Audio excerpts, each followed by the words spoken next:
Okay, so let's look at how was Paul Ryan vetted. Is he a safe pick? Lewis making a good point. What is the reality of this? Interestingly enough, the Romney campaign requested, quote, several years of tax returns from all vice presidential contenders. Several, assuming, of course, that when you hear several, it means more than two.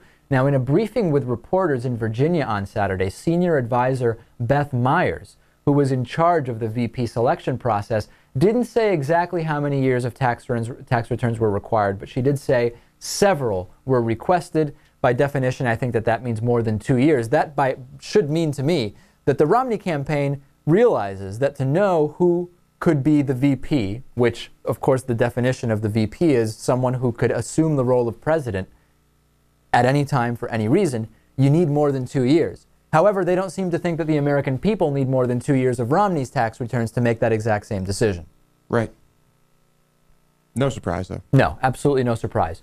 What about the Paul Ryan budget, okay?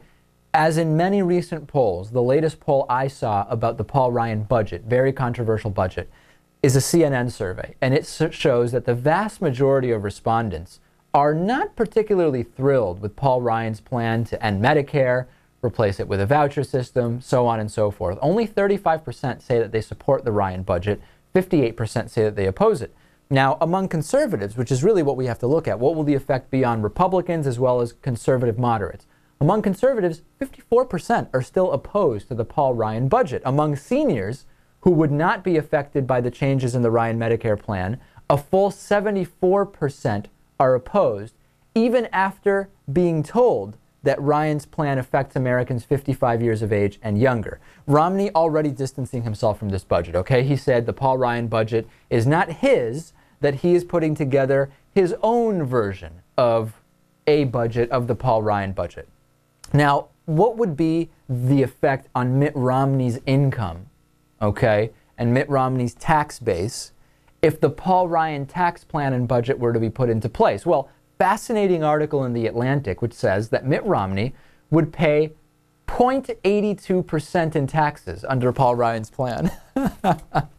You gotta love this stuff, Lewis. I mean, you can't make this up. No, it's incredible. I mean, cut basically every government program designed to help people ever conceived, right? And make sure that wealthy Americans are paying as little as possible. Now, they wasted no time on yesterday's 60 Minutes interview saying we are not going to reduce taxes for high-income people. A flat-out lie, okay? That's a flat-out lie. Let's look at the numbers. This is based on the 2010 numbers, and we have to go by the 2010 numbers because it's really the only recent year where we've seen a full tax return from Mitt Romney.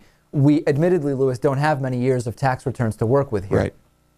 Based on the 2010 tax return, Mitt Romney would have paid about 0.82% under the Ryan plan instead of the 13.9% that he actually paid, which is already ridiculously low, of course, less than Warren Buffett's secretary, is fair to say. Now, how could this happen?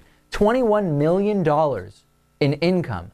How could you pay so little? Well, almost all of Mitt Romney's income in 2010 came from capital gains, interest, and dividends. Paul Ryan wants to eliminate taxes on capital gains, interest, and dividends. Just flat out eliminate it, Lewis. That's going to reduce Romney's tax base, I'll say. Now, Romney didn't earn very much, as he said. He had a little bit of on-the-side income in 2010, which amounted to $593,000 in author and speaking fees. That would still be taxed under the Ryan plan, just not that much. Ryan would cut that top rate from 35% to 25%, get rid of the alternative minimum tax. That would save Romney.